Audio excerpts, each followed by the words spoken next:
이번 주말에 영화 팬들에게 있어서 최고의 이벤트들 중 하나인 샌디에고 코믹콘이 개최됩니다. 이곳에서 DC 영화들이 큰 두각을 나타낼 것으로 예상되고 있는데요.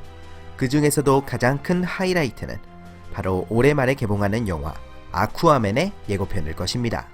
이번 영상에서는 아쿠아맨의 예고편이 공개되기 전에 이 영화에 대한 여러분의 이해를 돕기 위해 여러 기사와 인터뷰를 통해 지금까지 알려진 아쿠아맨에 관한 모든 정보들을 정리해 보도록 하겠습니다.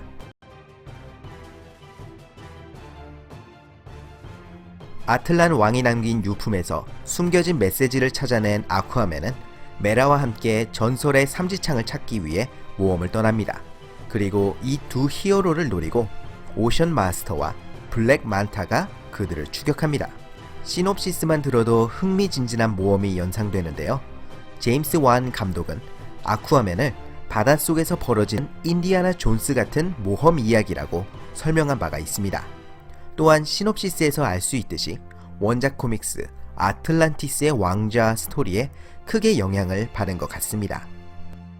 아틀란 왕은 원작 코믹스에서 아틀란티스 왕국 최초의 지배자들 중 한 명으로 아마 이 아틀란 왕이 휘두르던 삼지창을 차지하는 자가 아틀란티스 왕국을 하나로 묶는 권위를 가지게 되지 않을까 예상됩니다.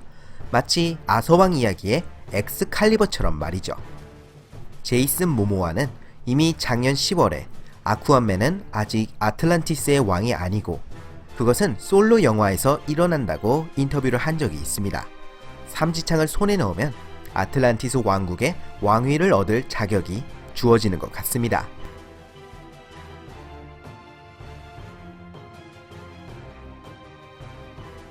제이슨 모모아가 연기하는 아쿠아맨은 작년 저스티스 리그에서는 아쉽게도 뚜렷한 활약을 펼치지 못했는데요. 왜냐하면 영화 대부분이 육지에서 전개되었기 때문입니다. 그렇지만 감독 제임스 완은 이번 솔로 영화에서는 팬들이 기대하는 아쿠아맨의 멋진 모습을 보여줄 것이라고 약속하였습니다. 영화 속의 아쿠아맨은 아틀란티스 왕위 자리를 물려받을 후계자이지만 본인은 그 자리를 원하지 않습니다. 그러나 인간 세상을 침공하기 위해 아틀란티스 왕위에 오르려는 오션 마스터를 저지하기 위해서 전설의 삼지창을 찾아 모험을 떠나게 됩니다. 또한 이번 영화에서는 아쿠아맨, 즉 아서 커리의 회상 장면이 포함된다고 합니다. 그중 하나가 바로 아서가 자신이 해양 생물들과 텔레파시를 나눌 수 있는 능력을 처음으로 깨닫는 장면이라고 합니다. 어린 시절 보스턴 수족관으로 견학을 갔다가 불량 학생들에게 괴롭힘을 당하던 중 자신의 능력을 알게 된다고 하는데요. 해리포터와 마법사의 돌이 떠오르는 부분입니다.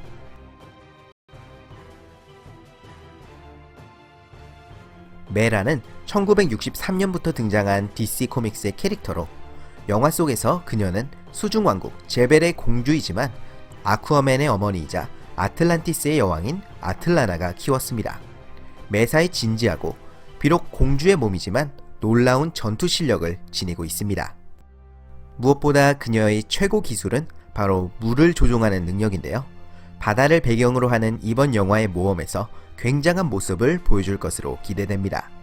특히 원작에서는 파도를 불러일으킬 뿐만이 아니라 물을 고체처럼 딱딱하게 만드는 것이 가능한 만큼 영화에서는 얼마나 강력한 능력을 보여줄지 궁금합니다.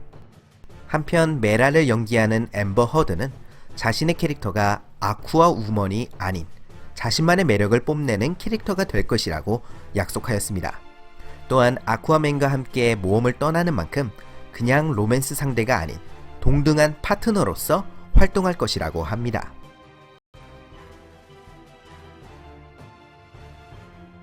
영화의 메인 빌런은 패트릭 윌슨이 연기하는 오션 마스터가 될 것이라고 예고된 바 있습니다.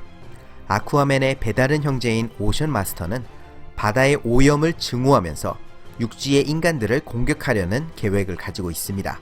그 목적을 이루기 위해 힘과 권위를 가져다줄 전설의 삼지창을 찾으려는 것 같습니다. 오션 마스터는 아쿠아맨과는 달리 완전한 아틀란티스인이기 때문에 강력한 힘을 지니고 있습니다. 또한 지도자로서의 카리스마와 능력도 있어서 군대도 거느리고 있는데요. 영화의 한 부분에서는 오션 마스터의 군대가 피셔맨 왕국의 군대와 맞서 싸우는 전투 장면도 펼쳐진다고 합니다. 블랙 만타의 본명은 데이빗 하이드로 원래는 트레저 헌터이자 수중 활동에 익숙한 용병이었습니다. 그러나 유일하게 사랑했던 사람인 아버지를 잃은 하이드는 그것을 아쿠아맨의 잘못이라고 생각하고 그에게 복수를 다짐합니다. 그리고 오션 마스터와 손을 잡고 블랙 만타로서 아쿠아맨을 쫓게 됩니다. 블랙 만타를 연기하는 야히야 압둘 마틴 2세는 여러 편의 DC 영화 출연 계약을 맺은 것으로 알려졌는데요. 이번 영화뿐만이 아니라 미래의 다른 DC 영화에서도 그를 만날 수 있을지도 모르겠습니다.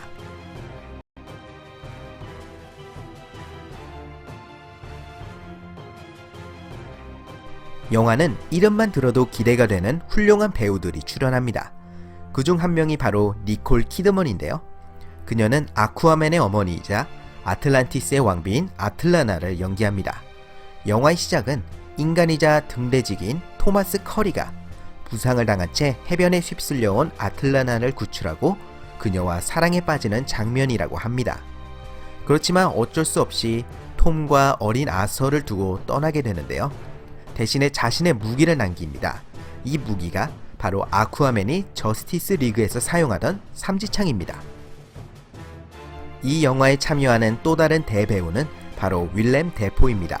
스파이더맨의 그린 고블린으로 유명한 윌렘 데포는 이번 영화에서는 주인공 아쿠아맨의 멘토 불코를 연기합니다. 이 캐릭터는 이번 영화의 플롯에 큰 영향을 준 아틀란티스의 왕좌에서 중요한 역할을 했었는데요. 과연 영화 속에서는 어떤 모습을 보여줄지 궁금합니다.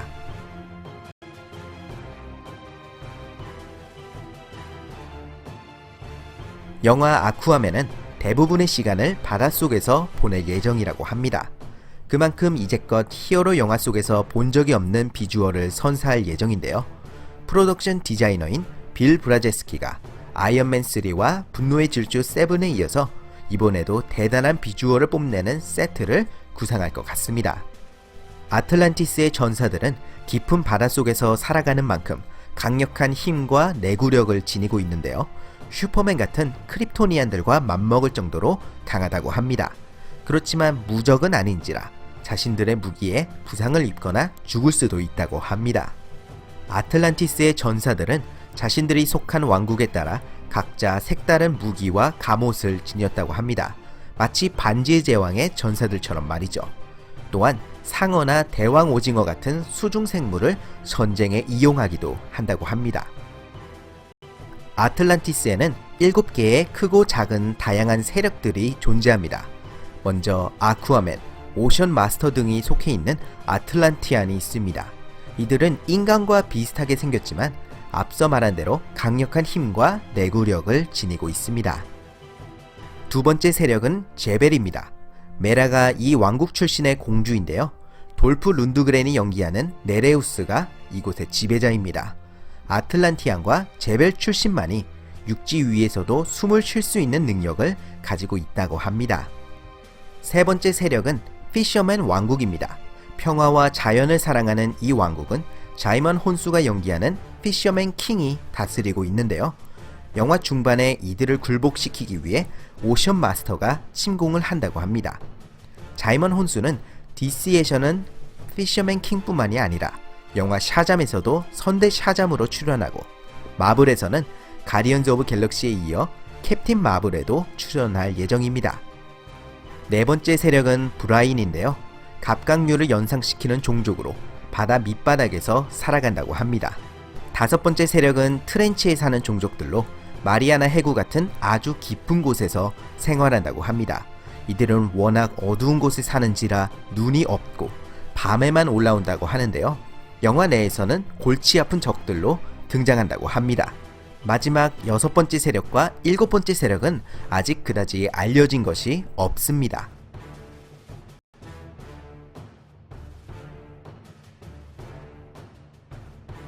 그렇지만 개인적으로 이번 아쿠아맨이 기대되는 가장 큰 이유는 바로 감독인 제임스 완 때문입니다. 제임스 완은 작품성과 대중성을 모두 잡는 작품들을 만드는 것으로 유명한데요. 특히 컨저링을 비롯한 명품 호러 영화들과 엄청난 흥행을 보여준 분노의 질주 세븐이 대표적입니다. 제임스 완은 원래 워너브라더스 쪽에서 플래시 혹은 아쿠아맨 영화를 맡아달라는 제의를 받았었는데요. 직접 아쿠아맨을 선택하였다고 합니다. 그리고 자신이 원하는 영화를 만들 것이라는 요구를 하였다고 하니 원더우먼과 마찬가지로 감독의 비전이 온전하게 이루어질 것 같습니다. 한 가지 걱정이라면 각본진인데요. 데이빗 레즐리 존슨과 윌 비엘은 아직 이렇다 할 히트작이 없습니다. 그렇지만 다행히 스토리에 제임스 완뿐만이 아니라 DC 코믹스의 능력 있는 작가 제프 존스가 참여했다고 합니다. 이번 영화의 제작비는 1억 6천만 달러로 DC 영화 중에서는 원더우먼 다음으로 낮은 제작비입니다. 비교를 돕자면 올해 개봉한 마블 영화 앤트맨과 와스프와 비슷한 제작비입니다. 그렇지만 저스티스 리그처럼 거대한 제작비가 오히려 흥행에 방해가 되는 점을 생각해보면 이것이 오히려 다행일지도 모릅니다. 이렇게 현재까지 알려진 아쿠아맨에 관련된 모든 정보들을 살펴보았습니다. 이것으로 여러분들도 이번 주말에 아쿠아맨의 예고편을 좀 더 쉽게 이해하면서 보실 수 있었으면 좋겠습니다. 지금까지 준이었고요. 저는 다음에 뵙겠습니다.